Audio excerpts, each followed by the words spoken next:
আর এক পিঠটা উল্টে নিলাম। আসসালামু আলাইকুম বন্ধুরা, কেমন আছেন? আশা করি ভালো আছেন। পিকি কিচেনে সবাইকে স্বাগত। প্রত্যেক দিনই তো অনেক রকমের রেসিপি হয়। আজকে আমি সাবু দিয়ে রেসিপি বানাবো। দারুণের সাথে সাবুর পরোটা বানাবো।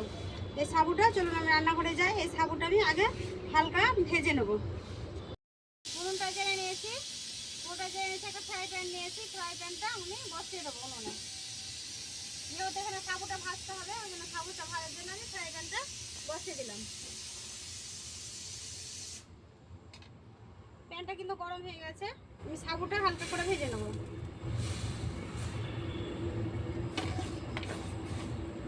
এখানে কিন্তু সেদ্ধ আলু লাগবে, তাই আমি গ্যাসে প্রেসার কুকারে আলুটা বসিয়ে দিয়েছি সেদ্ধ করতে। এটা হালকা করে ভেজে নেব, খুব ভাজলে হবে না, হালকা করে ভাজতে হবে।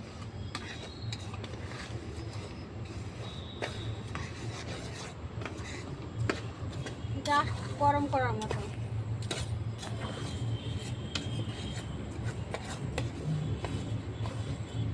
প্রতিদিন আমরা পরোটা খাই ময়দার, আটা ময়দা সুজি ছাড়া। আজকে সাবুর পরোটা বানাবো।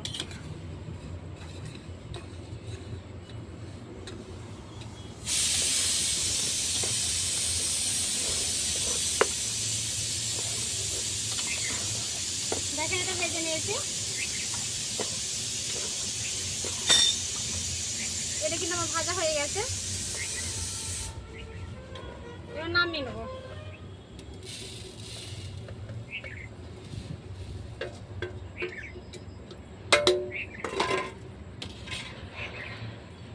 আমার কিন্তু মিক্সি নাই, তো আপনারা সবাই জানে এই পাশের বাড়িতে দিদিদের মিক্সি আছে। আমি মিক্সি থেকে মিক্স করে নিয়ে আসবো, পিছিয়ে নিয়ে আসবো। সাবুটা আমি করে নিয়ে চলে এসেছি, মিক্সিতে মিক্স করে নিয়ে চলে এসেছি। এবার আমি এটা মাখিয়ে নেবো।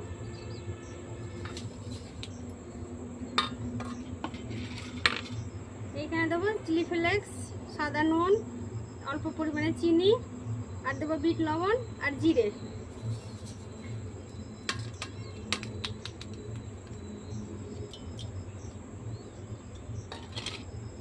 এটা গ্রেটার নিয়েছি, আর আগে থেকে প্রেসারে যে সেদ্ধ করতে দিয়েছিলাম আলুটা, এটা গ্রেট করে দিয়ে দেবো।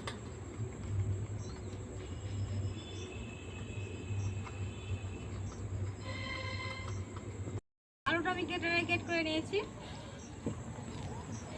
এবার দেবো অল্প ঘি। এবারটা ঘিটা আপনারা দিতে পারেন, নাও দিতে পারেন। আমি দিলাম, ঘিটা দিলে একটু স্বাদটা ভালো বেড়ে যাবে। এই দেখেন, এবার আমি শুকনো উপকরণগুলো আগে মিক্স করে নেব।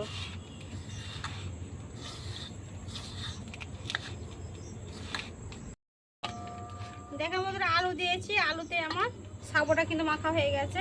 এই দেখেন, আরও অল্প দেব, অল্প একটু পানিটা দেবো, যেহেতু একটু নরম করব। লাগবেই না, নাও দিতে পারেন।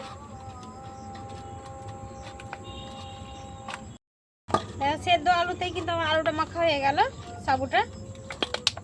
এই যে ভালো করে মাখিয়ে আমি ঢাকা দিয়ে রাখবো। ভালো করে একটু মাখিয়ে নেবো।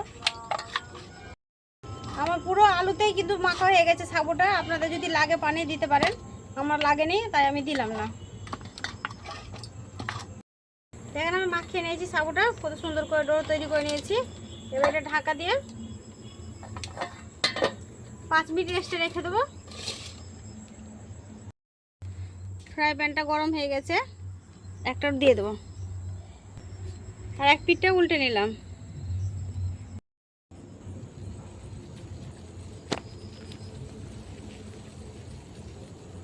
স্টার্ট। এটাও ভেজে উঠিয়ে নিলাম।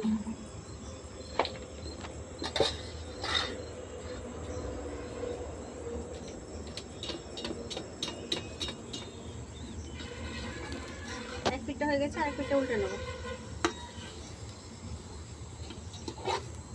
এগুলো এত ভাজতে যে এত মজা, কি বলবো বন্ধুরা, আপনারা ভাজলে বুঝতে পারবেন। এই পরোটা একবার হলো বাড়িতে বানিয়ে খেয়ে দেখবেন, মানে যাকে বলে একবার অসাধারণ।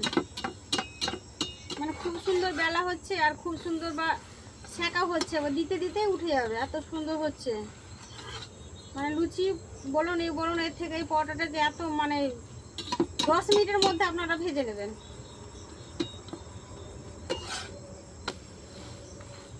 আর কত সুন্দর হচ্ছে দেখেন একবার।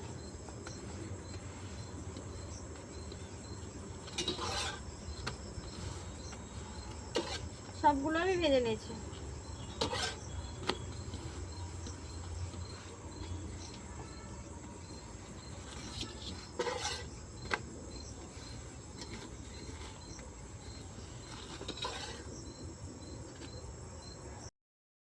দেখেন সবগুলো আমি ভেজে নিয়েছি।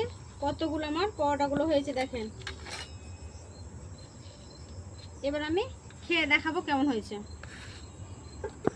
খেয়ে দেখাচ্ছি কেমন হয়েছে। আর দেখেন মতো কতটা যে নরম হয়েছে কি বলবো। দেখেন এক মুঠে একবারে মুঠ ভরে যাচ্ছে, তাই দেখেন। আর এটা বুড়ো থেকে একবারে বাচ্চা পর্যন্ত খেতে পারবে, যাদের দাঁত নেই তারাও খেতে পারবে। একবার হলো বাড়িতে বানিয়ে খেয়ে দেখবেন এরকম অসাধারণ একবারে পরোটা, সাবুর পরোটা। আমি তার সাথে আজকে খাওয়ার জন্য এখানে ছোলার ডাল দিয়ে পেঁপে দিয়ে রেসিপিটা বানাচ্ছি। এটা দিয়ে আমি একটা খেয়ে দেখাবো কেমন হয়েছে। আপনারা মাংসের সাথেও খেতে পারেন।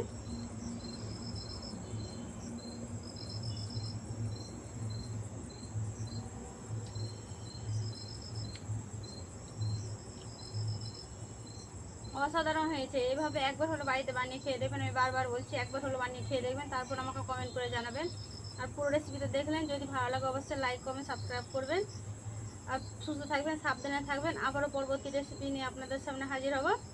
পুরো রেসিপি দেখার জন্য ধন্যবাদ।